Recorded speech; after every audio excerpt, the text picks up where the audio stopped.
네, 이어서 가겠습니다. 견문이 조금 좌정관천, 그래서 안절좌, 이 흙토를 바탕에 두고 땅 위에, 흙 위에 양쪽에 사람이 있죠. 그래서 땅 위에 사람이 이렇게 마주보고 앉은 그런 모습. 좌정하면은 우물 바닥에 앉는다. 우물 바닥에 앉으면은 우물이 좁고 깊게 돼 있으니까 그 상태에서 위로 보면은 이 우물뚱지라는 아주 좁은 그거만큼 하늘이 보이겠죠. 그렇게 좁은 시야로 본다라는 뜻으로 견문이 좁음을 비유로 표현하는 거죠. 그 같은 맥락에서 나온 것으로 정저에서 밑바닥 저, 그러니까 우물, 여긴 우물이라고 표현했는데 우물 안에서 그 바닥을 얘기한 것이죠. 우물로만 표현했던 것을 좀 더 정확하게 밑바닥 이걸 드러낸 것입니다. 정저, 우물 밑바닥에 있는 개구리. 그러니까 우물 속에 사는 개구리는 자기가 바라본 하늘, 그게 세상의 모든 하늘이라고 믿는다라는 거죠. 자기가 본 것만이 전부라는. 통관규천, 조금 더 과장되게 더 작게 만든 것이죠. 여기는 관자에 초점을 둬야 되는데 이 관자를 보면은 위에 대죽 머리가 위에 있어요. 그러니까 여기다 마킹해서 보시면 됩니다. 그러니까 이건 대나무로 만든 대롱구멍으로 하늘 보기라는 뜻이에요. 그걸 줄여서 관견이라고 쓴 것입니다. 그러니까 우물보다 훨씬 좁아졌죠. 대나무로 그 마디마디에 막혀 있는 그 막을 잘라내면은 여기 마디 있는 부분은 막혀 있죠. 근데 여기를 자르면 동그랗게 뻥 뚫린 여기에 대롱입니다. 이 대롱구멍으로 하늘을 본다 이렇게 표현이 된 거예요. 우물에서 훨씬 더 과장되게 표현되어 있음을 볼 수 있습니다. 자, 비유로 표현되고 있음을 이해하시면 되겠고요. 군맹무상, 군맹하면은 한 무리의 맹인이란 뜻으로 눈물맹. 그다음에 무, 이 없을 무자에도 왼쪽에 손수 변이 붙어 있어요. 그래서 이 무는 애무한다 이럴 때 쓰는 어루만질 무라는 글자고요. 상, 모양상이 아니라 원래의 일차적 의미 그대로 코끼리상입니다. 그러니까 맹인이 코끼리를 만진다 이런 뜻으로, 어떤 사람은 코끼리 다리를 만져보고 코끼리는 이렇다라고 얘기할 것이고, 또 어떤 이는 코끼리 코를 만져보고 이야기할 거고, 상아를 만진 사람은 또 상아를 만진 것으로 코끼리를 평가하겠죠. 전체를 못 보고, 맹인이니까 전체를 못 본 상태에서 자기가 만진 부분, 그 부분의 특징만으로 코끼리 전체를 이야기하는 그것으로 견문이 좁다라는 뜻으로 쓴 것이고, 요동지시, 요동은 지역 이름이고, 그리고 지시, 돼지예요. 그래서 요동의 돼지란 뜻으로, 요동 사람이 그 돼지를 기르는데 돼지는 전부 검은 돼지였는데 어느 날 새끼가 하얀 돼지가 태어난 거죠. 그걸 보고는 길조라고 여겨서 이 돼지를 그 황제에게 바치려고 길을 떠납니다. 새끼 돼지를 잘 씻겨서 품에 안고 먼 길을 떠나는 거죠. 황제에게 바치러. 그래서 요동 땅을 벗어나서 이제 하동 땅에 들어선 거예요. 아니면 요동이니까 요소라고 해야 되나? 요소 지역으로 간 거예요. 갔더니 그 지역에는 온 동네 돼지가 다 하얀 돼지만 있더라는 거죠. 그걸 보고는 낙심해서 돌아갔다. 그러니까 자기네 동네에서나 돼지가 까만 거였고 어쩌다 태어난 흰 돼지가 특이하고 귀하게 보였던 것이지, 다른 동네 가면은 그렇지 않을 수 있다는 것을 보여주는 것입니다. 학구소붕 해서 웃을소, 붕을 웃는다. 그래서 그 뱁새가 황새 쫓아가려고 하다 보면은 가랭이 찢어진다는 얘기처럼 그렇게 새를 통해서 비유하고 있는 그런 표현이죠. 그 정도. 밑에 있는 구절, 그래서 우물에 살던 개구리, 우물 안에 사는 개구리, 부지해, 바다를 알 수 없다는 거죠. 바다를 경험해 본 적이 없으니까. 하충, 그래서 매미와 같이 여름에 태어나서 여름만 살다가 죽는 그런 입장에서는 겨울의 얼음을 상상도 할 수 없다는 얘기죠. 그래서 자기가 경험하고 자기가 본 것, 들은 것, 알고 있는 것 이런 것들만이 전부라고 여기는, 근데 그것을 벗어나면은 좀 더 상상도 못했던 다른 세계, 또 사람으로 얘기하면은 우리가 공부하는 어떤 내용에서 내가 접하지 않았던 상상도 못했던 새로운 관점, 그러니까 어떤 공부할 내용을 A와 B 이런 입장에서만 늘 접근을 했는데 조금 더 시야를 넓혀보니까 A와 B의 관점에서만 보는 게 아니라 가와 나의 입장에서 동일한 대상을 평가해 보는 것도 가능하다. 생각도 못 해봤던 전혀 다른 세계가 있을 수 있는 거죠. 그렇기 때문에 알면 알수록 어려워진다는 얘기가 그래서 나오는 것이고, 알면 알수록 내가 아는 것 말고 내가 알지 못하는 것을 고려하는 그런 힘이 길러지기 때문인 거죠.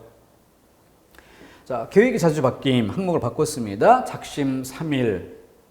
부정적으로 많이 쓰는데 우리 수험생 입장에서는 작심삼일이라는 것을 일단 인간의 어떤 그 본능적인 그런 차원의 상황으로 이해를 하고 받아들이고, 나 역시 뭔가 결심을 하더라도 이것이 3일밖에 가지 못할 수 있다는 것을 인정한다면 그 3일이 지나기 전에 주변의 환경, 물리적인 조건 이런 것들을 많이 바꾸고 그 준비를 해서 3일이 지났을 때 내 의지가 좀 약해지더라도 이미 바꿔놓은 환경 때문에 그 상황을 계속 이어갈 수 있게 하는 모종의 어떤 조치 이런 것들이 있으면 남들보다는 나을 수 있겠죠.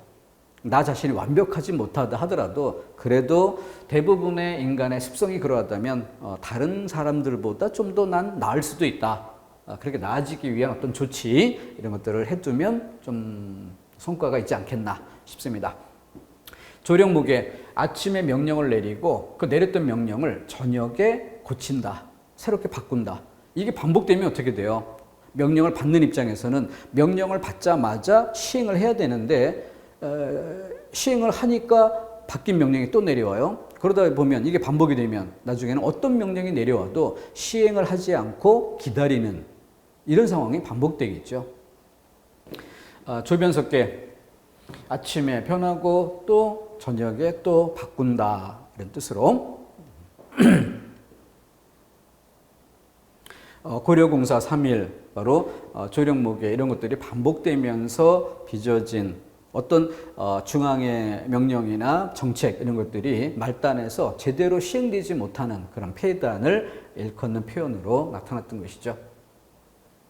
자, 공직자의 자세, 불편부당 아주 중요한 한자 성어입니다. 잘 챙겨둬야 되겠어요. 왼쪽에 편을 보면은 사람 인자가 들어 있습니다. 그러니까 네 편, 내 편 이렇게 편을 가른다. 그래서 이걸 치우칠 편이라고 합니다. 치우칠 편. 한쪽에 치우친다. 그 다음 당자에다가는 색깔을 바꿔 노란색으로 표시를 했는데 무리당자예요. 그러니까 요 부당 요 두 글자를 묶어서 음만 생각하고 부당하다 이런 뜻으로 생각하면 전혀 잘못 해석하는 거죠. 아닐 불자 부정어니까 불편하면은 이렇게 한쪽에 치우치지 않게 부정어로 부당 무리당 무리를 짓지 않게 이게 편가르기처럼 파벌을 이야기하는 것이죠. 파벌 지은 무리 그런 걸 짓지 말자 이런 뜻으로. 그래서 불편부당하니 바꿔주십시오 이게 아니라 불편부당하게 처리하라 이런 문맥에 넣어 써야죠. 불편부당하게 처리하라. 치우치지 않게 처리해라. 그 파벌 지은 당파를 형성하지 않게 하라 이런 뜻으로. 공평무사 공명정대 광명정대 대의명분 견선여갈 마지막 것만 볼까요? 견선여갈 선을 보면 여갈 삼수변 들어가 있는 갈 목마름이죠. 그러니까 선을 보면 목마를 때와 같이 하라. 목마르면 어때요? 목마르니까 어떻게 해서든 물을 마시려고 들죠. 그런 것처럼 선을 보면 어떻게든 그 선을 행하려고 하는 그런 태도를 지니라 이런 모습이죠. 일반인이 아니라 공직자라면 더더욱 그래야 한다라는 뜻으로. 다음 읍참마속 대의명분이라는 뜻으로 앞에 이야기했던 바 있고 살신성인 견위 치명 멸사봉공 대의멸친 선공후사 특이한 거 없죠. 다 같은 맥락에서 보시면 되겠고 다음 음마투전 살펴봅시다. 음마 그러면은 말이 물을 마신다는 뜻이에요. 말이 물을 마신다. 그러면은 사람이 먹는 물과 달리 말에게 물을 마시게 하는 거는 그 주변에 흘러가는 또랑물 이런 것들도 마시게 할 수 있고 또 말이 먹이를 먹는 구유 이런 데 물을 쏟아붓고 할 때는 어느 정도 더러워진 그런 물도 갖다 넣을 수 있습니다. 사람이 마시기 어려운 그런 건데도 짐승이니까 물을 먹게 할 수는 있죠. 그러니까 좀 허드렛 물이라고도 할 수 있는데 말이 마시는 물 그래도 투전 돈을 던진다라는 뜻이에요. 그러니까 이 돈을 던진다는 얘기는 뭐야? 물값을 치른다라는 뜻이죠. 사람이 먹을 뭐 편의점에서 생수 이런 거 사다가 먹는 그런 경우에 당연히 물값을 치르는 것으로 생각하지만 뭐 허드렛 물 정도 말이 마신다고 하면은 그런 건 물값을 생각하지 않을 수도 있는데 그러지 말고 공직자라면 허드렛 물을 말이 마시더라도 그에 대한 응당의 값을 치르라 이런 얘기죠. 물경소사 뭐 작은 일이라도 이렇게 함부로 가찮게 여기지 말라는 얘기고 선우후락 먼저 근심하고 그러니까 근심할 일이 있을 때는 다른 일반인들이 근심하기도 전에 먼저 공직자가 근심해야 된다는 얘기고 즐길 일이 있을 때는 사람들이 다 즐기고 난 뒤에 맨 마지막에 공직자가 즐겨야 한다 이런 뜻이에요. 종선여류 과즉 물탄개 과즉 허물이 있다면 즉 물탄개 고치는 것을 미루지 말라. 그래서 잘못된 게 있다면 잘못을 안 하면 더 좋지만 잘못을 했다면 바로바로 고치려는 자세를 가지라 강조한 뜻이고요. 고향을 그리워하는 마음 사향지심 망운지정 가눈볼 이렇게 망운 구름을 바라본다는 얘기죠. 보통 구름이라고 하는 건 하늘에 떠다니기 때문에 땅 위에 사는 인간이 공간 이동에 많은 제약을 갖고 거리에 제약이 있죠. 그런데 흘러가는 구름은 인간에 비해서 훨씬 편하게 먼 곳까지 쉽게 흘러다니는 그런 모습으로 비춰졌던 거죠. 그래서 먼 곳에 있는 님에게 내 마음을 의탁하는 그런 도구로도 구름을 쓰기도 하는 그런 것처럼 고향에 대한 그리움을 구름에 담아보는 것입니다. 간운보월 두 번 반복해 표현하는 것이죠. 그래서 구름을 본다 그리고 보월 그래서 달이 움직이는 이것을 어떤 걸음걸이 공간의 이동 이런 것으로 빗대어 표현하는 방식입니다. 고향 다음 수구초심 호사수구 그래서 그 호사수구를 먼저 보는 게 좋겠군요. 여우가 죽어도 그 머리를 구가 뭐예요? 자기가 태어났던 골짜기 그쪽 방향으로 머리를 두고 죽는다.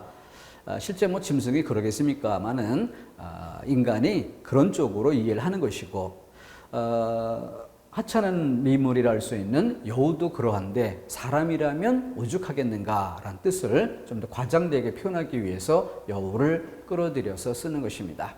바로 이 호사수구 여기에서 기대어서 수구초심이라는 표현이 확장돼 나오는 것입니다.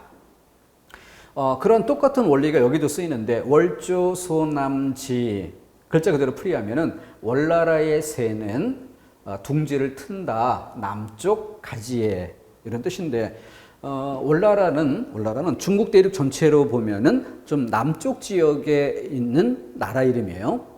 그렇기 때문에 월조라는 건 남쪽 나라에서 날아온 새란 뜻이 되는 거고 남쪽 나라에 살던 새가 북쪽 나라에 날아왔어요. 그리고 나뭇가지에 둥지를 틀어. 근데 그 둥지를 틀어도 자기 고향이 있는 남쪽 가지에다 둥지를 튼다. 이렇게 말하는 겁니다. 새야 뭐 고향 생각해서 그랬겠어요. 남쪽에 햇빛이 잘 드니까 그쪽에 둥지를 트는 거겠죠. 이게 바로 인간 중심적인 사고에서 오는 일종의 오류라고도 지적해 볼 수 있을 겁니다. 그래서 오류 문제를 이런 것들을 스토리로 풀어놓고 이걸 자료로 해서 오류 문제를 출제하는 것도 가능하지 않을까 이렇게 생각해 봅니다. 다음 과장 침소봉대에서 바늘과 봉 이 두 글자에 초점을 두면 되겠죠. 바늘이 얼마나 작습니까? 근데 봉이라고 하는 건 우리 그 무술에서 봉술이라고 하는 것처럼 끝에다가 그 날카로운 쇠붙이를 달아서 창으로 쓰기도 하는 그 긴 막대, 이걸 봉이라고 하는 거죠. 그래서 바늘과 같이 작은 것을 봉과 같이 크게 부풀려 말한다, 이런 뜻으로 허장성세에서 텅 비어 있는 것을 소리만 내서 마치 꽉 차 있는 것처럼 거대한 군대의 규모가 있는 것처럼 이렇게 부풀리는 것을 표현한 것이고, 외화내빈, 겉은 화려해 보이지만 속은 빈약하다. 와부뇌명. 그래서 여기는 그 기왓장이나 아니면 그 소뚜껑 이런 소리를 얘기하는 것이죠. 근데 그런 것들이 뇌명, 마치 그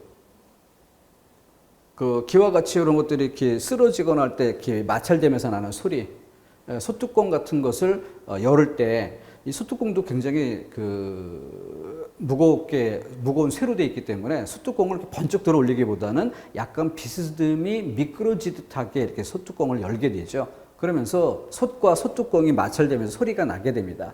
바로 그런 걸 얘기를 하는 거예요. 근데 그런 소리만 들어도 천둥번개 치는 그런 소리처럼 받아들인다는 얘기로, 이것은 과장되게 듣는다, 여기에 초점을 두어 과장이란 뜻으로도 얘기할 수 있지만, 이런 소리를 이렇게 듣는다는 것을 그 소리를 듣는 사람 입장에 초점을 두면 어떻게 돼요? 이거는 그 겁에 질려서 무서워 떠는 이런 모습으로 이해할 수 있게 되는 거죠.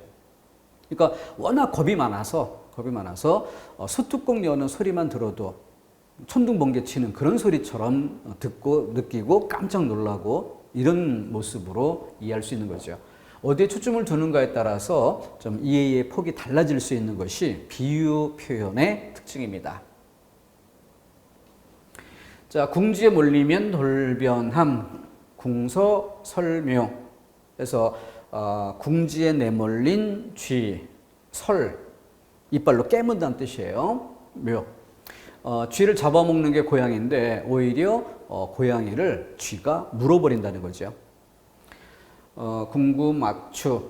그렇게 이런 상황이 될 수 있기 때문에 더 이상 도망칠 곳 없는 막다른 길, 그런 곳으로 쫓아 몰아붙이지 말라, 이런 뜻이죠. 그렇게 되면 오히려 쫓던 자가 오히려 해를 당할 수 있기 때문에 그것을 주의하라는 뜻으로 쓰는 표현입니다. 다음, 끼리끼리 어울린다. 유유상종. 초록동색, 색깔로서 그 초와 록은 동색, 같은 빛깔이다. 그래서 끼리끼리란 뜻과 같은 것으로 쓰는 거죠. 토사호비, 토끼가 죽으면 여우가 슬퍼한다.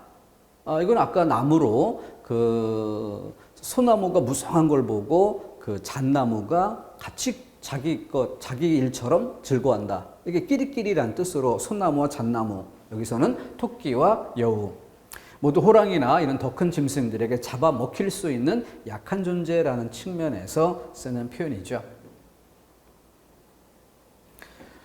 동병상련, 이거는 뜻풀이 문제로도 출제될 수 있지만, 같은 병을 앓고 있는 사람이 같은 병을 알아봤기 때문에, 경험이 있기 때문에 서로 불쌍히 여긴다. 근데 글자 쓰기 문제로도 출제할 수 있는 표현입니다. 동병상련 할 때 불쌍히 여길 련이기 때문에 부수가 마음심을 씁니다.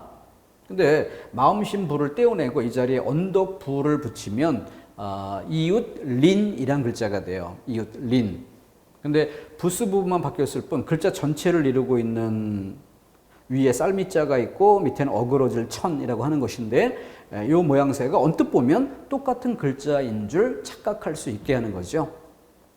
그래서 이런 것들이 그 쓰기 문제에서 잘못된 글자 찾아내기 등등 이런 것들이 글자 전체로 질문하는 게 아니라 키포인트가 되는 그 부수로 질문을 만들어내는 것입니다. 참고하시고요. 자, 여기 그 앞에서도 언급했었던 부분이죠. 십시일반 협동에서 항상 넓게는 같은 뜻으로 쓴다. 근데 언어 학습이란 측면에서 좀 더 세밀하게 뜯어보자 이런 측면에서 권해보는 거죠. 협동 10명이 협동하면 그 협동의 결과물은 참여한 그 10명 자신들에게 결과가 돌아온다. 이게 협동이죠.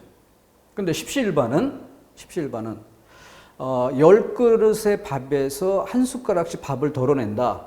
그럼 10명이 각자 자기 밥그릇에서 한 숟가락씩 덜어내는 거죠. 그렇게 해서 한 그릇의 분량을, 나는 적은 한 숟가락 정도 분량을 덜어냈을 뿐이지만 10명이 모으면 그건 한 그릇의 밥을 만들 수 있다는 거죠. 그러나 차이점이 있어요. 바로 그렇게 만들어진 한 그릇의 밥그릇은 누가 누리느냐. 바로 협동처럼 한 숟가락씩 덜어냈던 그 10명 자신들에게 돌아오는 게 아니라 바로 누군가 다른 이 한 명을 더 도울 수 있게 되는 거죠. 그런 점에서 넓게 보면은 같은 뜻으로 볼 수 있지만 그 정도의 차이가 있다라는 건. 남을 속이다. 양두, 구, 육 앞에 나왔었던 것이고 조삼모사. 이 조삼모사의 경우에는 그 만화로도 꽤 널리 알려져 있었던 바 있기도 하죠. 아침에 3개, 저녁에 4개, 그 원숭이에게 주는 그 도토리의 수를 순서만 바꿔서 앞에 아침에 4개, 저녁에 3개 이렇게 총량 7개는 똑같은데 순서만 바꿔서 말장난으로 속이려 들었던 이런 장면에서 요리하는 표현이죠. 다음, 노력의 중요성. 우공이산. 중국의 정치인이 이 말을 쓰면서 우공이산이란 말이 어리석다 이런 뜻으로 쓰이는 그런 부정적인 의미에서 긴 세월에 걸려도 끊임없이 끈질기게 노력한다는 뜻으로 긍정적인 뜻으로 쓰이는 경우가 훨씬 많게 이렇게 바뀌기도 했습니다. 우공이라는 사람이 어느 날 갑자기 마을 앞에 있던 커다란 산을 바라보고는 그 산이 이 마을을 가로막아서 불편하겠다는 생각을 한 것이고 후손들이 나는 아니고 후손들이라도 좀 더 나은 환경에서 살 수 있게 저 산을 옮겼으면 좋겠다 생각을 해서 그래서 삼태기에 삽으로 흙을 파서 먼 데 가서 쏟아버리고 하는 이런 일을 지속했다는 그게 바로 우공이 산을 옮긴다 이런 얘기죠. 마부 위침 좀 더 현실적입니다. 마자 밑에 돌속자가 있어요. 갈마, 숫돌에다가 갈아낸다는 뜻입니다. 부는 도끼고요. 그럼 도끼라는 건 이렇게 커다란 덩어리의 쇠붙이 이것을 숫돌 위에다 갈아내는 거예요. 그래서 점점점 작아지다가 위침, 결국 바늘을 만든다는 거죠. 도끼를 갈아서 바늘을 만든다. 그것도 재료가 쇠붙입니다. 그러니 얼마나 많은 시간과 노력이 들겠는가라는 것을 알 수 있죠. 노마 십가 해서 말에는 그 경주마처럼 이런 말이 있고 전투에 쓸 수 있는 그런 말이 있어요. 그런데 그렇지 못한 좀 그 빈약한 그런 말 이걸 이야기하는 것이고 그렇다 하더라도 십가라고 해서 수레를 끄는 그런 일은 할 수 있다. 그러니까 전투마 이런 것들에 빗대어 볼 때 정말 보잘것없는 것처럼 생각될 수 있어도 그래도 그 나름 할 수 있는 일이 있다. 이런 뜻의 초점이 있습니다. 적수성연 물방울이 쌓여서 한 방울 한 방울이 아주 적은 양이죠. 그게 쌓여서 연못을 이룬다는 뜻으로 다정한 부부 사이 백년 해로 동혈 금술상화 해로 동혈에서 늙어서 동혈이라는 건 같은 구멍에 들어간다는 뜻으로 같이 죽어 같이 무덤에 묻힌다. 그러니까 무덤에 묻힐 그때까지 함께 산다는 것을 강조하는 표현이죠. 그것을 악기로 비유를 해서 금과 슬이 서로 조화를 잘 이룬다. 부부가 서로 잘 사이좋게 지낸다. 이런 뜻이 되는 거고, 백년이라고 하는 것은 바로 열, 백, 천, 만, 많다 또는 완성 이런 정도를 뜻하는 거죠. 평생이란 뜻으로 바꿔 이해하시면 될 겁니다. 그렇게 함께 늙어간다는 뜻. 꿈에도 잊지 못함에서 오매불망 전전반측. 전전반측이라고 하는 것은 깊이 잠들지 못하고 이리저리 뒤척이면서 잠을 이루지 못하는 그 모습을 초점에 둔 것입니다.